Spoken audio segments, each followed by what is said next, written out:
O levantamento da CNN mostra que apenas 4 partidos têm pelo menos metade dos cargos titulares nas comissões executivas nacionais preenchidos por mulheres. Embora as siglas tenham segmentos destinados à participação feminina na política e sejam obrigadas, por lei, a destinar no mínimo 5% dos recursos recebidos do fundo partidário a essa finalidade, os espaços de poder seguem majoritariamente masculinos e tornam-se obstáculos a uma representatividade mais condizente com a proporção de mulheres na sociedade brasileira. A CNN questionou todos os 31 partidos registrados no TSE, o Tribunal Superior Eleitoral, a respeito da quantidade de cargos nas cúpulas das agremiações e quantos atualmente são ocupados por mulheres. Das 23 siglas que prestaram informações, só PSOL, PMB, PT e PCdoB afirmaram ter divisão pelo menos paritária ou predomínio feminino. No total, os partidos declararam ter 164 mulheres em posições de comando nas executivas nacionais, ante 456 homens. As mulheres, portanto, ocupam 26% dos 620 cargos de liderança. Joel, com a palavra, fique à vontade agora para explorar todos os pontos debatidos aqui na bancada real e virtual. Vou explorar alguns dos pontos aqui. A gente tem uma realidade no nosso país, e que não é só do nosso país, embora talvez o Brasil seja mais que a média. A gente tem uma sociedade na qual o machismo acaba colocando homens e mulheres em patamares diferentes. Isso não quer dizer que em casos individuais você possa ter a pessoa mais produtiva recebendo mais e a outra menos produtiva, ou a pessoa que precisa de uma condição especial no trabalho e outra que não, e daí tem a diferença. Não é só isso. Você tem uma realidade de que, de fato, mulheres vão receber menos por serem mulheres. E eu acho meritório buscar corrigir isso, porque isso é algo que está entranhado na sociedade. Agora, eu não sei se essa medida que o Lula está dizendo vai mudar muita coisa, porque a lei, que eu saiba, já determina que os salários têm que ser iguais. Não tá, se a pessoa descobrir que alguém está recebendo menos por um preconceito, alguma desigualdade, por machismo, isso já é ilegal. Então, eu não sei até que ponto essa lei específica que o Lula está propondo, se ela vai conseguir mudar muita coisa, numa realidade que já é assim. O que eu acho que falta, e um pouco mais fundo, é ir às causas dos problemas. O Lula está falando de uma lei muito da superfície e não está indo a coisas que, de fato, criam desigualdades, porque solidificam desigualdades de gênero e preconceitos da nossa cultura que a gente precisaria mudar. Qual é o maior deles quando a gente está discutindo com mulheres? Acho que tem 2 pontos, né? Tem, primeiro, a violência contra a mulher, e aí eu reconheço. Acho que o governo faz uma boa sinalização quando diz que vai investir mais na Casa da Mulher Brasileira, centro de acolhimento, de combate à violência contra a mulher. Mas tem o outro lado também. A gente, enquanto cultura, coloca todo o imenso trabalho do cuidado com os filhos, majoritariamente, quase que de forma automática, na mulher. E isso está cristalizado, inclusive, na nossa legislação trabalhista, ao fazer com que a licença maternidade seja uma e a licença paternidade seja outra. Um avanço para o Brasil, por exemplo, seria criar a licença parental, a Gabriela mencionou isso, que poderia ou dividir, o casal pode dividir aquela licença entre si, como funcionar melhor. Eu acho que a imensa maioria dos casais ia ter arranjos mais próximos da igualdade do que hoje em dia tem na nossa lei trabalhista. Ou até mesmo determinar uma licença parental igual, tanto para o homem quanto para a mulher.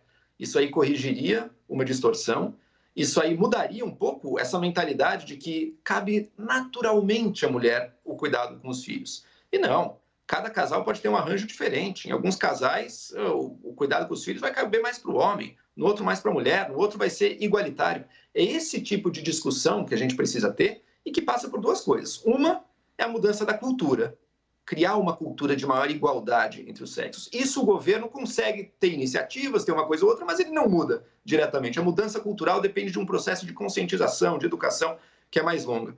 Mas o governo pode, pelo menos, se empenhar em que a legislação não se paute por essa cultura tão desigual.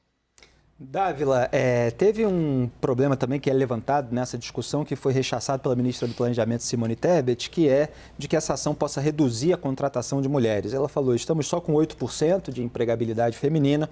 Se algum empregador estiver discriminando mulheres, se for fator para que não contrate mulher, não vai faltar empresa séria, responsável para contratar mulheres. Quer dizer, há toda uma discussão sobre a funcionalidade e a aplicabilidade desses procedimentos.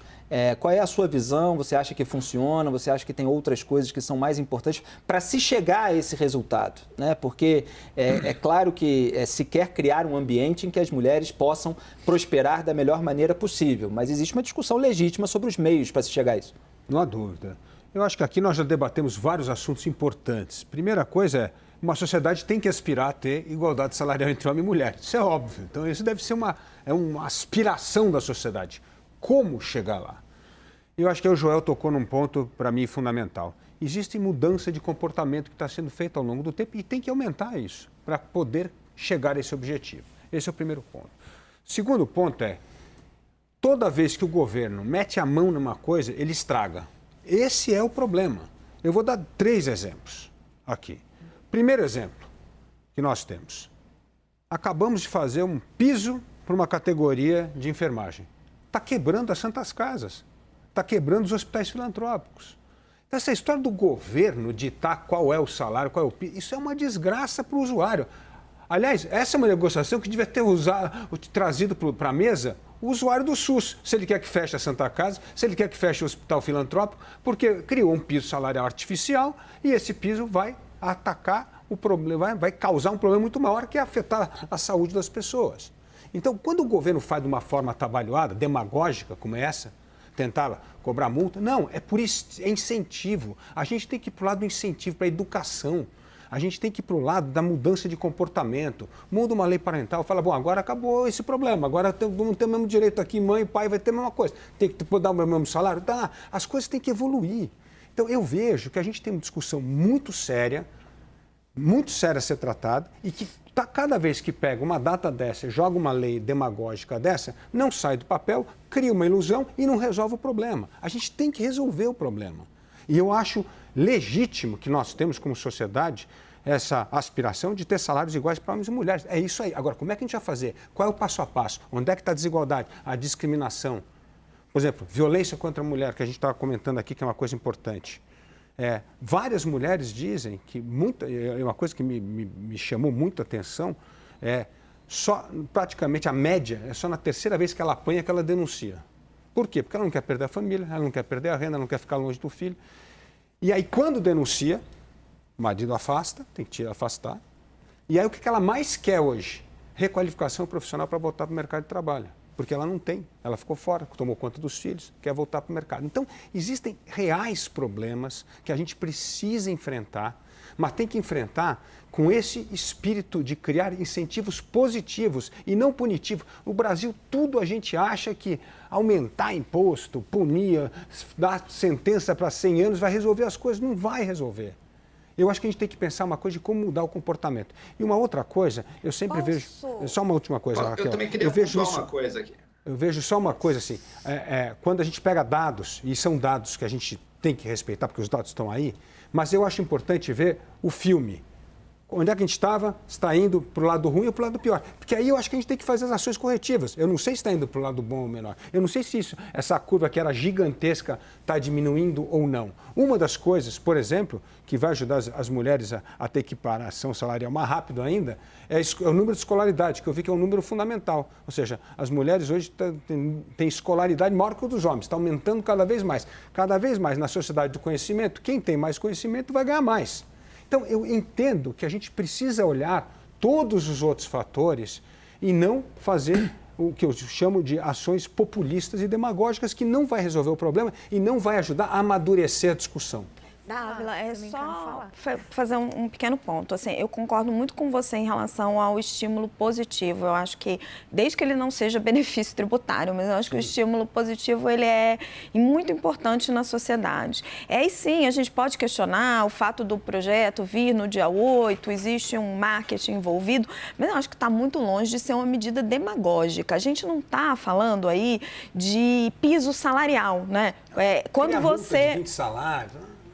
Então, a gente não está falando de piso salarial. Piso salarial é uma distorção grave na economia. Você vai lá, determina que como o piso dos enfermeiros, que nenhum enfermeiro pode ganhar até abaixo de X, não leva em consideração o custo da empresa, enfim. É uma distorção grave. Aqui a gente está falando de equiparação salarial para pessoas que fazem a mesma função.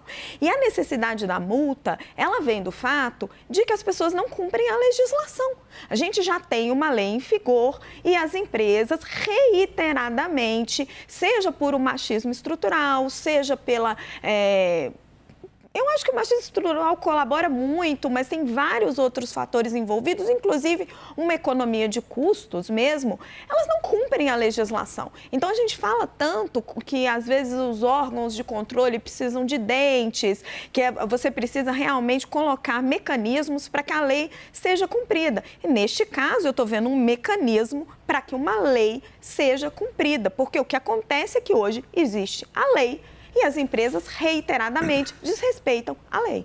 Só para registrar o que o governo propõe no projeto de lei, vou chamar, Joel, o que o governo Lula propõe no projeto de lei, portanto, que ainda vai passar pelo Congresso Nacional, é para as empresas que pagarem salários maiores para homens que para mulheres na mesma função, multas equivalentes a 10 vezes o maior valor pago pelo empregador. Então, é isso que está na proposta, evidentemente pode ser alterado na tramitação legislativa. Hoje, se não me engano, Gabriela, não sei se você tem essa informação, é alguma coisa relacionada ao salário mínimo ou à previdência, assim, existe uma multa baixíssima que realmente não tem exatamente, o que se entende? Quando existem políticas afirmativas para combate à desigualdade, elas só funcionam se houver sanções duras. Porque se existe a política afirmativa e não existir a sanção, já não acontece espontaneamente, né? As pessoas já não espontaneamente se comportam da forma como deveriam, senão não seria necessária uma política afirmativa como essa para combater a desigualdade. Então, você colocar como era antes, a legislação, tá? Desde 88 tem na Constituição, vamos promover a igualdade de gênero, na CLT também já tinha isso,